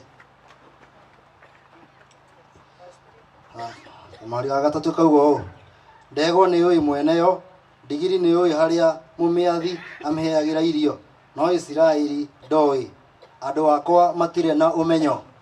Amen. Amen. Bwana Yesu asifiwe. Amen. Na wale hawakusikia hiyo lugha ya Kiebrania, inasema hivi ya Isaya mlango wa kwanza mstari wa 2 na 3, nasema Mwenyezi Mungu asema hivi, sikilizeni enyi mbingu, tega sikio dunia, mimi nimewalea wanangu wakakua, lakini sasa wameniasi. Ng'ombe humfahamu mwenyewe, punda hujua kipanda cha bwana wake, lakini Waisraeli hawajui, watu wangu hawaelewi. Bwana asifiwe. Amen. Biblia inaanza na kusema, ewe mbingu sikiza. Ewe mbingu sikiza, na wewe dunia sikiza. Hivyo ni kusema keti tu, simama tu hapo Macharia nikikuhitaji. Na ukisikia Mungu anasema mbingu sikiza, dunia sikiza, inatuambia the importance and the heaviness of the words that he wants to address. Yani maneno, uzito wa yale maneno ama ufahamu ule Mungu anataka kuulete. Maana yeye ndiye muumba wa mbingu, yeye ndiye muumba wa nchi. Bwana Yesu asifiwe sana. Amen. Anasema ebu mbingu sikiza, dunia sikiza, kwa sababu ninanena. Mimi nimewalea wana wangu na hata wamekuwa, lakini wameniasi. Imagine, sisi wote tuliumbwa na Mungu. Tuliumbwa na Mungu. Yes. Na Mungu he is very concerned. Yani ana concern. He is very concerned. Anashughulika sana vile tunamjua, vile tunamfahamu na vile tunatembea na yeye. Bwana Yesu asifiwe. Amen. Praise the name of the Lord. Amen. Bwana anasema nikalea wana wangu, wamekuwa lakini wameniasi. Nikwambie hivi, tangu mwanzo kuja kwa sababu ya dhambi. Maana Mungu akiumba Adamu akamweka shamba la Edeni wakiwa na akaumba mkewe baadaye. Akawaambia hivi, nimewapea miti hii yote mkule, lakini hii moja msikule. Wakati walikula wakamwasi Mungu, kifo ikaingia. Kwa hivyo kifo tulikilete kwa sababu ya dhambi. Na sasa ikaandikwa watu wote watakuwa wanakufa. Biblia inasema, imeandikwa ya kwamba kila mtu atakufa wakati moja tu, na baada ya kufa kufanya nini? Kuhukumiwa. After death judgment. Na ni vyema kuelewa wapendwa. Ni vyema kujua ukweli. Ni vyema kukaa kwa ukweli. Praise the name of the Lord. Amen. Bwana Yesu asifiwe. Amen. Kanisa la maombolezo, Bwana asifiwe. Amen. Adamu, mtu wa kwanza kuumbwa na Mungu, Biblia inatuambia alikufa na miaka 930. Wakati wasi uliongezeka hapa duniani, miaka yetu ikakatwa. Nitakusomea pahali imeandikwa, Mungu tufunze kuhesabu siku zetu. Na ninakuambia ya kwamba si mara nyingi tunafikiria kuhesabu siku zetu, kwa sababu tunaamuka, tunaishi, tunafanya kazi zetu za kawaida, tukifikiria tu maisha itaendelea hivyo. Tumesikia Baba Gitau aliamka kama kawaida, akaenda kwa shughuli zake, na katika shughuli hapo ndio Mungu alimchukua. Mpendwa, wewe na mimi, hata sisi njia ni hiyo. Lakini je, tutachukuliwa tukiwa namna gani? Tutaenda wapi? Na kanisa kama hili ni pahali pa kufikiria ya kwamba, je, niko tayari pahali naenda? Nimejitayarisha kwa sababu ya kule ninaenda? Bwana Yesu asifiwe. Amen. Simu niambie tu amen. Bwana asifiwe. Amen. Hallelujah. Amen. Tangu mwanzo Biblia inatuambia Mungu akaumba mtu kwa mfano wake. Oh yes. Kwa mfano wake tumeumbwa. Amen. Kiingereza inasema in his image and in his likeness. Alafu akasema hivi, sasa nyinyi nimewaweka hapa muongezeke. Oh yes. Increase and multiply. Amen. That's the plan of God for our lives. Amen. Yani tuongezeke na tuongezeke zaidi. Amen. Lakini dhambi ndio inafanyaga maisha yetu ikiwa imefika mwisho, labda inakupata ghafla, haujajitayarisha. But this time the Lord is speaking to us. Oh yes. That we make ready our lives for Jesus. Yes. Maana he is coming. Bwana Yesu asifiwe. Amen. Isaiah 59 inatuambiaga hivi mstari wa kwanza na wa pili. Sikio langu si nzito kuwasikia. Mkono wangu sio mfupi kuwabariki. Lakini dhambi zenu zimeniweka mbali na nyinyi. Kile tu kinatutega na Mungu ni dhambi zetu. Wapendwa, tumeitwa na Mungu tuondoe dhambi kwa maisha yetu. Amen. Praise the name of the Lord. Amen. Bwana Yesu asifiwe. Amen. Mimi najua hapa kuna watu wengi wa kanisa. Simu nisaidie kusema amen. Amen. Sikio ya Bwana si nzito. Oh yes. Tukimuomba yeye husikia. Oh yes. Mkono wake sio mfupi. Anaweza kukubariki na utimize ahadi zake. Serious alisema nimewaweka hapa. Muongezeke, mbarikiwe, muongezeke zaidi. That's the mind of God for all of us. Yes. Bwana asifiwe. Amen. Mawazo ya Mungu ni mazuri. Amen. Hallelujah. Amen. Lakini pia ni vyema kujali bila tunaishi na Mungu. Yes. Na nikasikia tu niseme ujumbe huu, kujuana na Mungu. Yes. Tujuane na Mungu. Yes. Unajua Mungu akituambia ng'ombe anajua mwenyewe. Na hata punda anajua ile muharati ule yagera idio siake. Lakini watu wangu hawanijui na hawanielewi. Mpendwa, Mungu anataka tumjue na tumuelewe. Amen. Hallelujah. Amen. Hallelujah. Amen. Tujue Mungu na tufanye nini? Tumuelewe. Na mimi sisemi kwenda kanisa. Tuko kanisani tukitenda dhambi.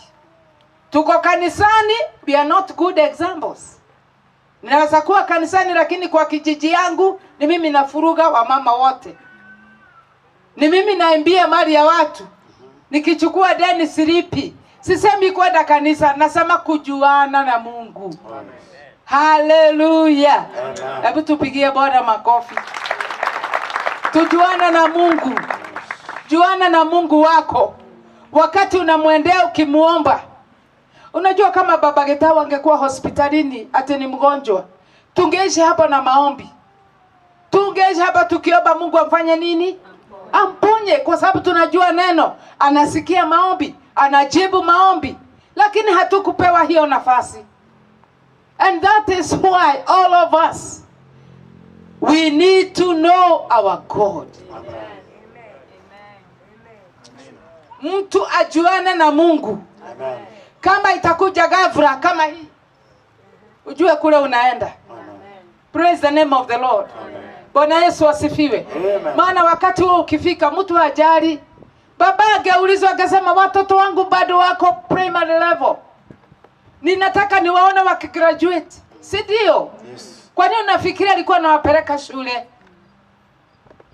But you see, that time was not there. May the Lord help us. May the Lord help us. Ya kwamba tutatafuta kujuana na Mungu. Ni vyema unapotembea.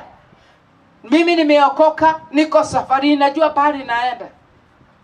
Na ndio maana nimesema sikwambii uingie kanisani. Ni kweli kuingia kanisani ni kuzuri, lakini ingia kanisani na uishi kama vile Mungu anataka tuishi.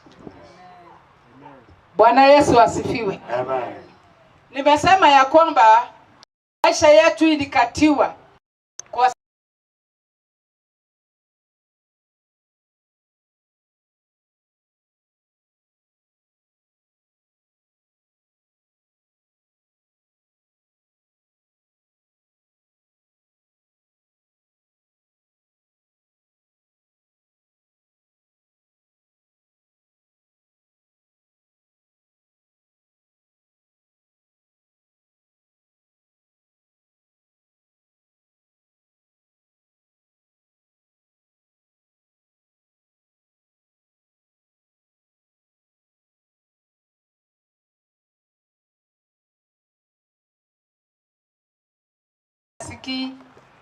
Hallelujah. Amen.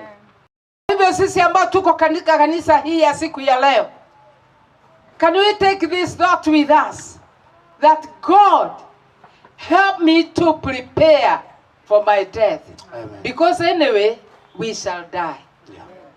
We shall die. Hallelujah. Amen. Labda wengine tuko hapa tunaonana uso kwa uso, maybe we will not meet again. But may we meet at Jesus' feet. Amen. Hallelujah. Amen. Biblia pia inatuambia hivi katika Mathayo 24, hakuna mtu ajuae siku wala lisaa. Hakuna ajuae. Watu wengi tunahubiria wanasema, mama, ninasikia hivyo. Ni kweli Mungu ni mwema, lakini wakati wako haujafika. Wakati wangu ukifika, nitaokoka, nitamjua Mungu. Hakuna mtu aujuae wakati wake ama lisaa lake. Hata Yesu hajui, malaika hawajui, yule anajua ni Baba mwenyewe. So wakati wangu ukifika tu hivi, mume wangu hataulizwa ruhusa, watu wangu hataulizwa ruhusa. Praise the name of the Lord. Amen. That is why zaidi na kujua watu wetu tumjue Mungu. Oh yes. Zaidi na kupenda watu wale wengine tupende Mungu. Yes. Hallelujah. Amen. Kama ninasema vizuri, pigia Bwana makofi. Yes. Tumjue Mungu. Amen. Maana mtu akijua Mungu, na unishike vizuri, mimi sisemi ate kwenda kanisa ni kujua Mungu. Hapana. Nimekaa kanisani miaka mingi mimi. Lakini najua unaweza kaa kanisani miaka mingi usijuane na Mungu. Maana ukijua Mungu kuna mambo hutawahi fanya. Sure. Kuna mambo hutawahi sema. Kuna pahali hutawahi enda. Maana unajua Mungu na unampenda na unamhofu. Maana watu wengi tunajua Mungu, tunasema tunampenda, lakini hatumhofu. Si unasikia Mungu anasema ng'ombe anajua mwenyewe. Na sisi ni zaidi ya ng'ombe. Ambia mwenzako Mungu anakupenda. Muangalie kwa uso tafadhali, mwambie kwa macho, Mungu anakupenda. Na wewe ni zaidi ya vitu vyote viliumbwa. Haleluya. Nasema hivyo kwa sababu si kuna wachungaji hata mimi wengi ambao hawatembei vizuri. Si bado tunakunywa pombe na mnajua? Si bado wahubiri wanafanya usherati na mnajua? Bwana Yesu asifiwe. Amen. Kwani ameni kubwa iko wapi? Amen. Kwa hivyo sikwambii ati uende kanisani ufikirie unajuana. Juana na Mungu. Amen. Akutengeneze mienendo yako. Oh yes. Kama unahubiri kama mimi uhubiri kama umeokoka. Amen. Kama wewe ni mshirika wa kanisa, wewe ni mshirika umeokoka. Amen. Anapenda Mungu. Amen. Anaogopa dhambi. Amen. Hallelujah. Amen. Hallelujah. Amen. Kwa nini tujae kwa nyumba ya Mungu lakini mazao hakuna? Kwa nini? Mungu anataka tu.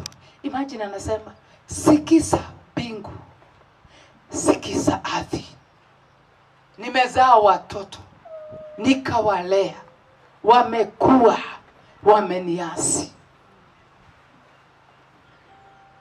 Mimi ninajua hivi, katika kanisa hili la siku ya leo, Mungu atajitafutia watu ambao hata sema ya kwamba ng'ombe wanajua mwenzao. Wanajua wenyewe. Bwana Yesu asifiwe. Si Mungu atusaidie. Oh yes. Hallelujah. Amen. Neno la Mungu likasema hivi katika Mathayo 24, ukisoma hapo 45, inasema kufurahi ni yule mtu ambaye Mungu atamkuta akifanya vile alimwamuru afanye. Kama wewe ni mama kanisani, si unajua kile Mungu amekwambia? Fanya hivyo bila kuogopa mtu. Usiogope mchungaji wako. Usiogope mtu yeyote, usiogope mzee wa kanisa. Maana pahali unalala hata kuwa, si ndio? Ukiwa baba kanisani, kaa baba anapenda Mungu. Nduacha Mungu akukute ukifanya kazi ile alikupatia kufanya. Na hapo hamtapoteanwa na yeye. Praise the name of the Lord. Sasa tuseme nini? Baada ya Mungu kusema ati ng'ombe anajua mwenyewe. Na digiri niyo muharate wayo hareriagira. Muhari wa 18 Isaya mwako igaterere. John tusemezane. John Na nasikia ni kama Mungu anatuambia katika mkutano huu, John tufanye nini? Tusemezane. Wacha nisome hapa.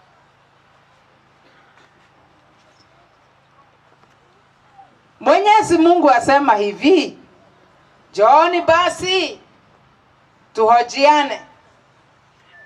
Ikawa mna madoa mekundu ya dhambi, mtatakaswa na kuwa weupe kama theluji.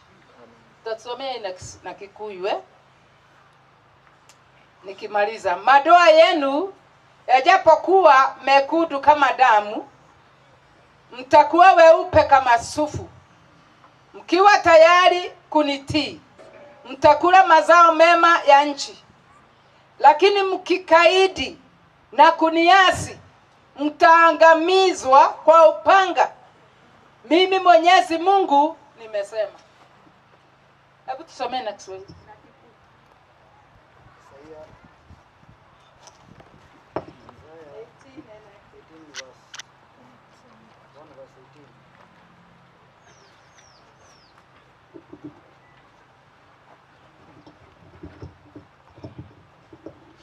Ona angĩkorwo mehia manyu matunĩhĩte o ta thakame. Tuanze hapo verse 1. Mwathani aroiga atĩrĩ, ũkai rĩu twaranĩrie maũndũ macio. Ona angĩkorwo mehia manyu matunĩhĩte o ta thakame, ngamathambia mahane o ta ira. Ona angĩkorwo mehia manyu matunĩhĩte o ta gakarakũ, ngamerohia o ta guoya wa ng'ondu. Verse 19.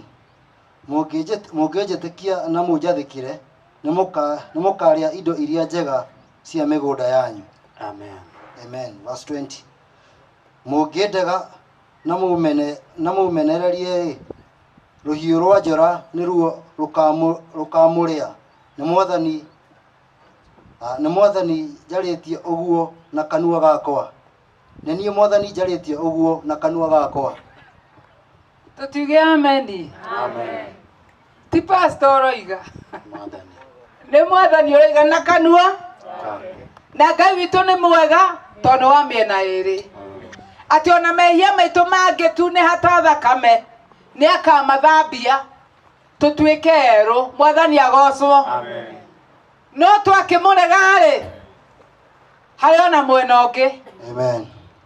Niĩ nguga atĩrĩrĩ ngĩrĩkia, si uchague kuwa upande mzuri wa Mungu. Amen. Si tuchague jameni. Amen. Tunaweza chagua siku ya leo. Wala mnafikiria tunawaambia edani kanisani, kwenda kanisani haijatosha. Ingia kanisani na uingie kwa Mungu. Amen. Praise the name of the Lord. Hallelujah. Hallelujah. Amen. And if you are willing and obedient, you shall eat the good of the land. Amen. But if you rebel, Yes. you'll be finished by the sword. Amen. May the Lord help us. Amen. It is a word for us all, even for me who is preaching. Amen. Because the Bible says that the word of God is a double-edged sword. Amen. As I preach to you, the word is also preaching to me. Yes. Praise the name of the Lord. Hallelujah. Hallelujah. Amen. Na ukiona hata sisi mapastors tunaenda kwa njia, because I know there are many people who hate church today. Kuna watu wengi wamedharau kanisa kwa sababu wanauliza sasa hawa ndio wanatuhubiria. Let me tell you, a pastor is not your measuring Lord. Yes. No. Wacha pastor mwenye dhambi aendelee kuwa mwenye dhambi. Si hata hivyo ndivyo Biblia inasema. Yes. Wenye dhambi waendelee kuwa nini? Wenye dhambi. Na wale watakatifu waendelee kutafuta nini? Utakatifu. Usikose kwenda kanisani. Amen. Na kuingia kwa Mungu kwa sababu ya maisha ya mtu. Fuata Mungu, mpende kwa roho yako yote. Maana ni kwake tunaenda. Hallelujah. Hata kwa masisi kama haya. Amen. Watu wanaokokaga. Yes. Bwana Yesu asifiwe. Amen. Yes, you can change your mind and your ways. Yes. Even in a service like this. Amen. Praise the name of the Lord. Hallelujah. Bwana wabariki. Amen. Mimi nimenena kile Bwana alilituma ninene. Amen. Wacha ikunenea kwa moyo wako, ikinenea kwa moyo wangu. Amen. Na ujue ya kwamba Mungu anapenda mjuane na yeye. Yes. Si kumsikiaga. Yes. By the way, sio kuhubiriwa na pastor. Jua Mungu wewe mwenyewe. Amen. Pastor ni mzuri anatuelekeza. Yes. Lakini jua Mungu kivyako. Amen. Na labda hujasikia. Naona watu wananiangalia. Yeah. Hiyo ndio ukweli. Yes. Wacha pastor akuhubirie. Yes. Lakini jua Mungu kivyako. Amen. Hiyo ndio itakusaidia. Yes. Hiyo ndio inafanya mtu aseme nimeokoka, najua Mungu. Yes. Hii siwezi fanya. Njia hii siwezi pitia. Mambo kama haya siwezi jihusisha nayo. Yes. Because I know the Lord. Amen. And he knows me. Amen. May the Lord bless you so much. Amen. May the Lord do you good to you. In Jesus name. Katika jina la Yesu. Aya mwahura hita mutana igwa ndeto njega mutikihore ruhe rwega na nimwahunjirio wega cuari. Amen. Amen. Hallelujah. Toro atiriri o mundu mamenyane na Ngai. Yes. Mwathani agathwo. Amen. Na tumenye kwi Ngai wakwa nie. Yes.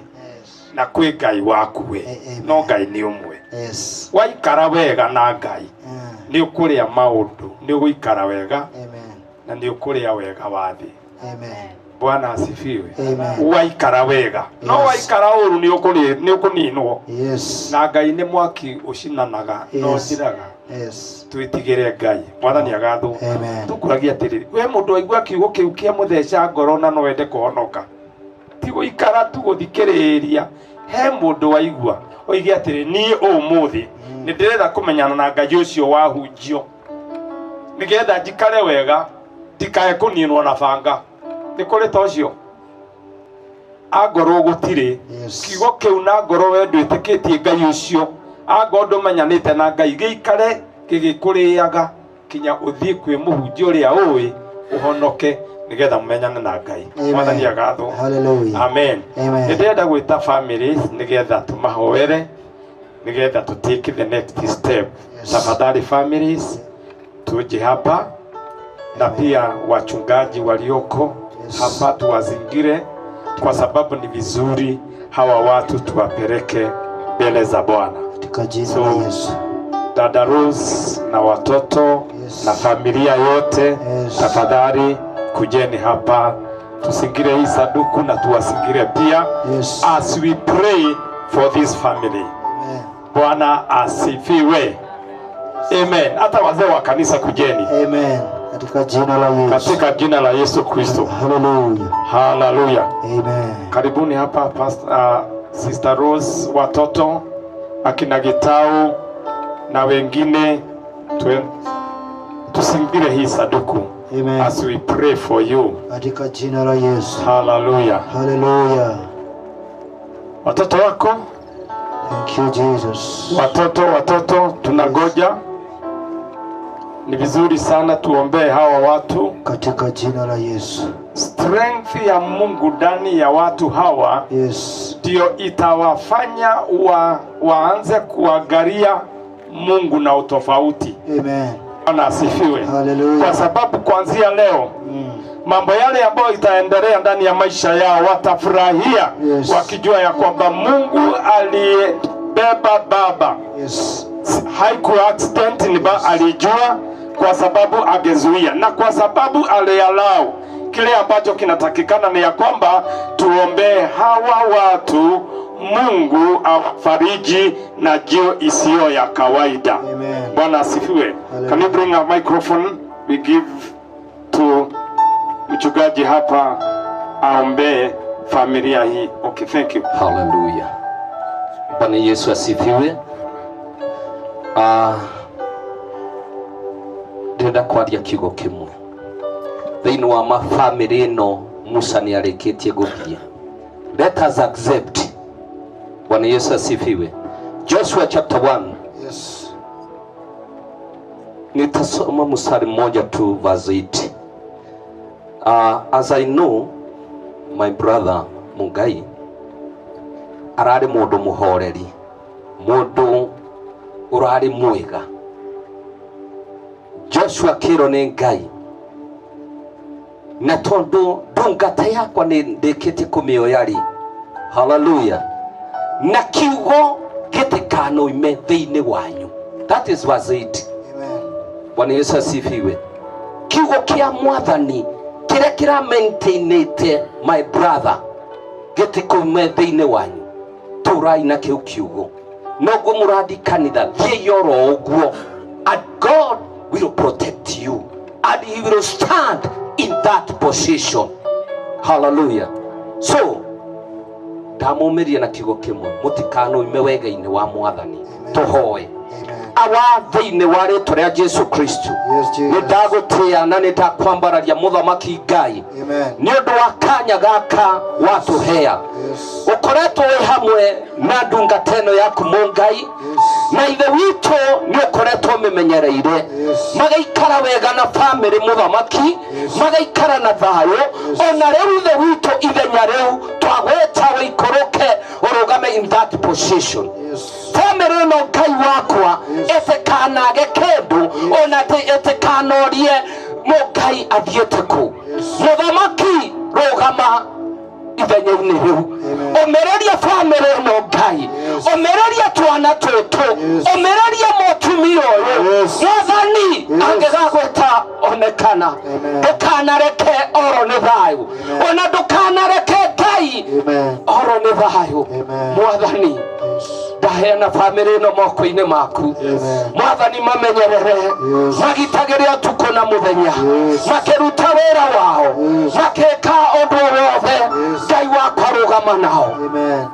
Ithe witũ ĩgithĩ twe ũroiga ũtũũro witũ wandĩkĩte guoko-inĩ gwaku. Mwathani ũkĩreke bamĩrĩ ĩno ĩgĩe na thayũ, ũkĩreke bamĩrĩ ĩno ĩgĩe na thayũ. Aca ihinda rĩrĩ Ngai wĩtĩkĩre maũndũ maya mekĩke. Mwathani mahe thayũ ũraumage igũrũ, reke matikanorio nũka naũ Jehova kũrĩa mathiĩ, no reke Baba makona makũigane makuonete. Mahumbe riri waku, mahumbe riri waku Ngai, mahumbe riri waku mũthenya na ũtukũ. Jehova wĩ Ngai, twametiria riri ũraumaga kũrĩ we. Jehova Ngai, twametiria riri ũcio. Baba twametiria riri ũcio. Mũthamaki ndũkana matiganĩrie, rĩu nĩ ihoya ritũ. O ta ũrĩa maratũranĩtie, reke matũũre mena thayũ na gĩkeno, ũrũgamĩte in all position, oh God. Father, thank you. Lord, thank you. Momĩrĩria haci ihinda rĩrĩ rĩritũ. Mwathani momĩrĩrie, no tũremwo nĩ kũmomĩrĩria, nawe Ngai ũrĩ igũrũ momĩrĩrie. Ũmĩrĩria mũtumia ũyũ, ũmĩrĩria mwana ũyũ, thĩinĩ wa Kristo Jesu twahoya na twetĩkia. Hallelujah. Thank you mchungaji. Hamutakaa chini. Ningetaka cousins waje watachukua hii jeneza. As we go to the graveyard, tungetaka praise and worship waanze wakiwa wa kwanza. Wachungaji walioko wawafuate. Bwana asifiwe. Tukienda pale mbele, tafadhali cousins, na tufanye haraka, whether inaonekana ya kwamba tunaweza kubatizwa. Where are the cousins? Karibuni. On the way tuta invite also friends, watasaidia cousins wakija kuchukua mwili huu. Pia ningetaka watu waje wachukue these flowers ili tuelekee pahali ya kuweka hii mwili. Tufanye hivyo tafadhali. Cousins.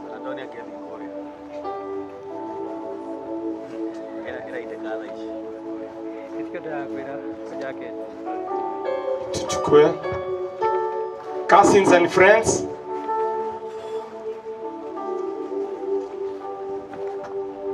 Before, can pastors please come in front?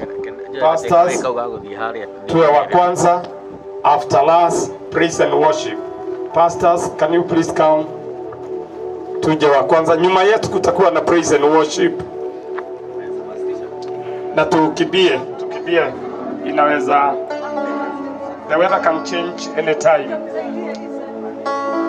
Tusaidiane marafiki, wale walioko wako na nguvu, tufanye hivyo tafadhali. We hurry up. praise and worship, can you come before us?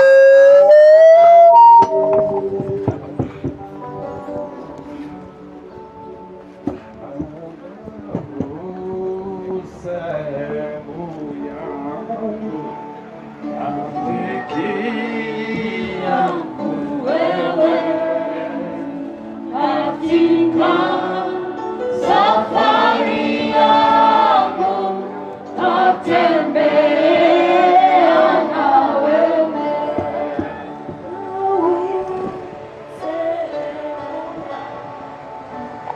Rafiki yangu wewe, katika safari yangu tatembea na wewe.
Hapo.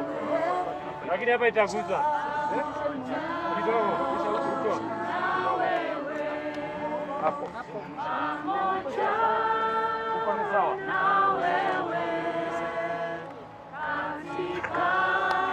Safari yangu wapi machali hapo?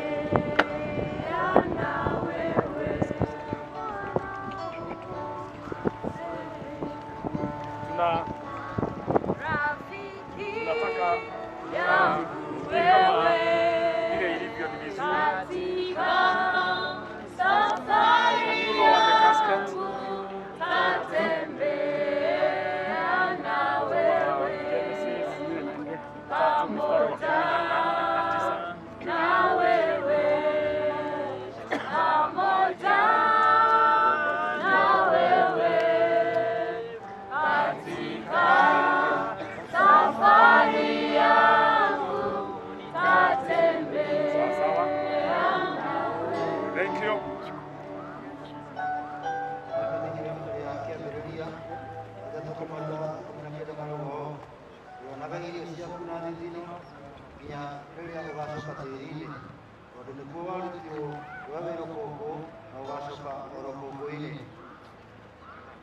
Naweza ku lower the casket.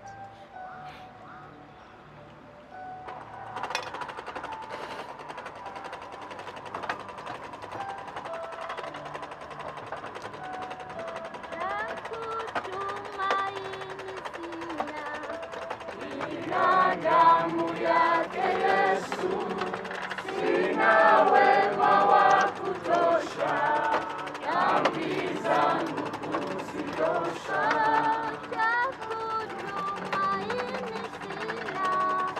Ila damu yake Yesu, sina wema wa kutosha.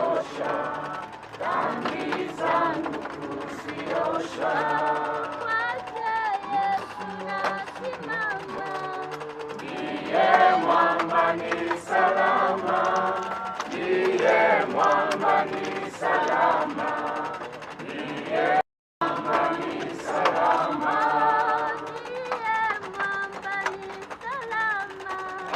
ndiye mwamba ni salama, ndiye mwamba ni salama, ndiye mwamba ni salama.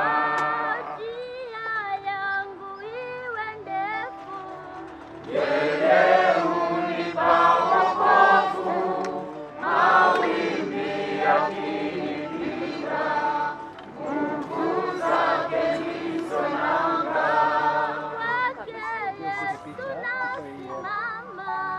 Ndiye mwamba ni salama, ndiye mwamba ni salama, ndiye mwamba ni salama.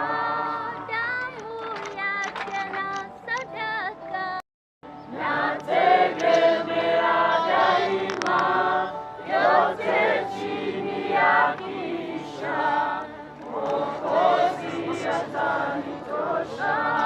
Damu yake na sadaka, nategemea daima, yote chini ya kisha, Mwokozi atatosha.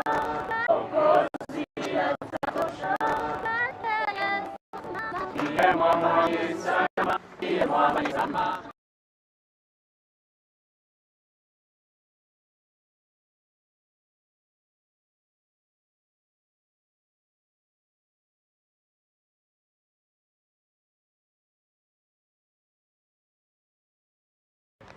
Na pia ningetaka upande ule tuweke members of the family, tuwe na mpangilio wakati tunarusha mchanga. So wachungaji walioko hapa tafadhali kujeni, all of them. Wachungaji walioko hapa tafadhali, tungetaka mmoja apatie mchanga.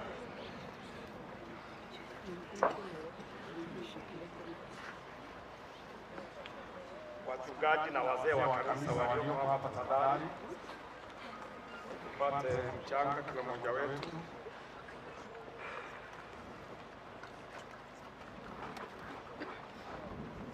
Kwake Yesu nasimama, ndiye mwamba ni salama, ndiye mwamba ni salama, ndiye mwamba ni salama. Tunaruka mchanga sote pamoja, mchanga urudi kwa mchanga.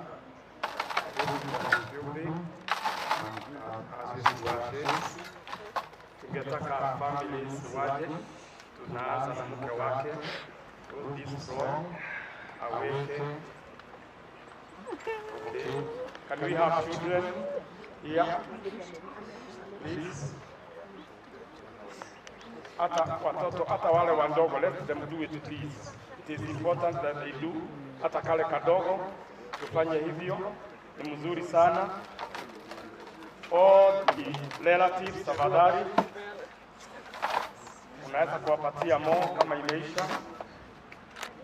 Watoto wote tafadhali.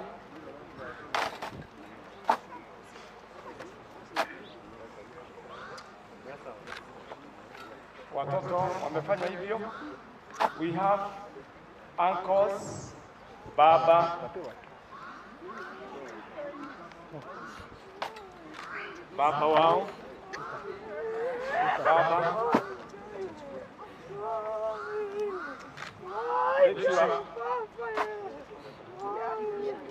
Ikia, aya, athuri aria akuru aguka, baba, anko, tafadhali twike oguo. Wekere tĩri na wekĩra tĩri ucoke na thutha tafadhali. Baba mukuru, baba munyinyi, uncles, aguka, patiana hiyo mchanga tena tafadhali.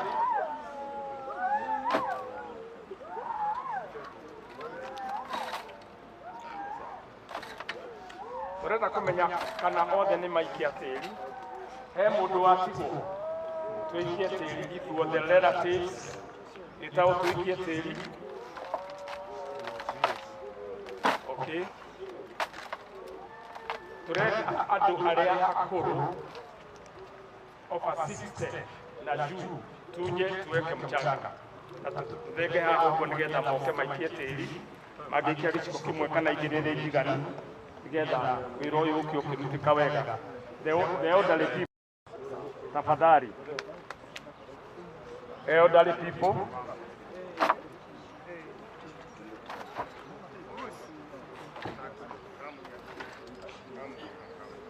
Sawa. Can we now through? Tunaweza kuweka mchanga. Wale wako na nguvu tafadhali fanyeni hivyo. Vijiko.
Ya, kweli poa, ini kudu ada.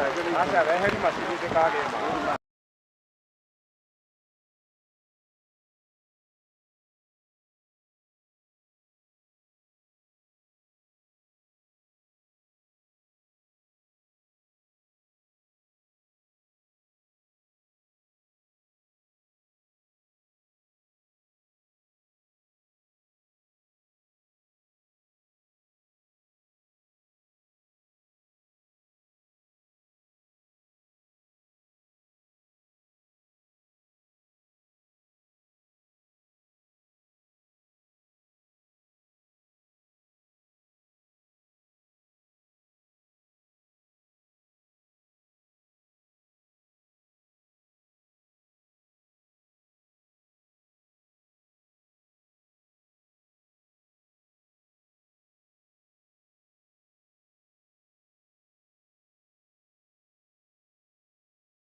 kwenda Kitui Festival.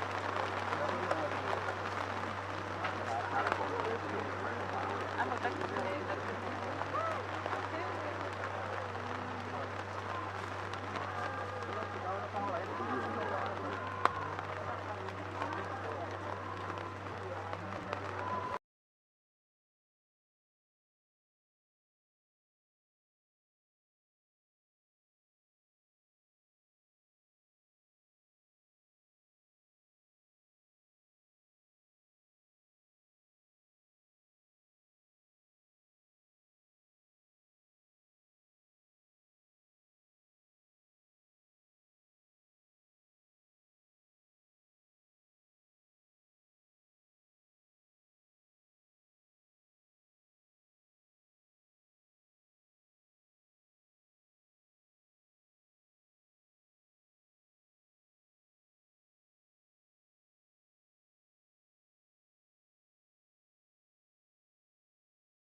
pia ikiwa tumemaliza, wale ambao wamepata kofia tunaweza toa, kwa kuna mvua, ili tuombe maombi yetu ya mwisho. Baba wetu uliye mbinguni, tunakushukuru kwa sababu wewe ni Mungu na unatenda yale ambao inakufurahisha na yale ambao inaweza kuinua jina lako. Tunashukuru Mungu wetu kwa sababu ya kile ambao umetuwezesha tufanye, na tunashukuru tukijua ya kwamba you have taken over this family katika jina la Yesu. Ulisema ya kwamba wewe ni mzee wa wale ambao ni widows na ni baba wa wale ambao hawana baba. Na Mungu, wakati tunaweka hii mwili, tunajua ya kwamba you have taken over this family, na chochote ambacho wangehitaji Mungu wetu takuwa ukiwa supply, because wewe una chochote kile wangetaki na wangehitaji. Mungu, wakati tunatoka hapa tunadeclare ya kwamba roho ya kifo itafuata yeyote, iwe ni watoto, iwe ni mama, iwe ni cousins or even brothers and sisters and even uncles, katika jina la Yesu Kristo. Na tunajua ya kwamba hata wale ambao watakuwa wakienda majumbani mwao, Bwana, wamefunikwa na damu ya Kristo Yesu, na tunadeclare kwamba hakuna accident, hakuna lolote itawafuata katika jina la Yesu. Ni asante Bwana kwa sababu umetufikisha hapa tukiwa na wewe na tumekuona. Tunaomba tukijua ya kwamba umetenda, katika jina la Yesu tumeomba na tumeamini. Amen and amen. Barikiwe sana hata kwa sababu ya kusimama na hii familia ya Mungai na watoto na mama Rose. Mbarikiwe sana. Amen.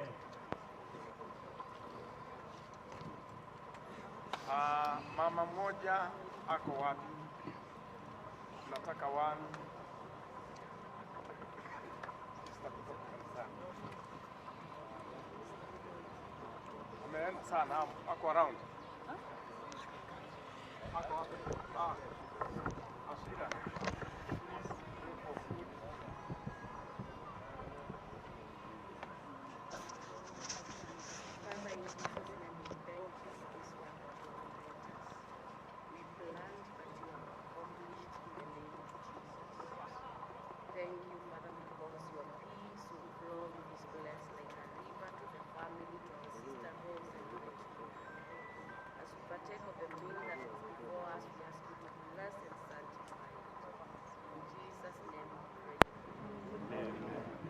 Thank you.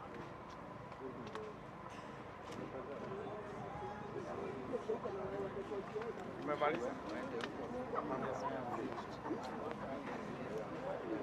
Hey, mambo.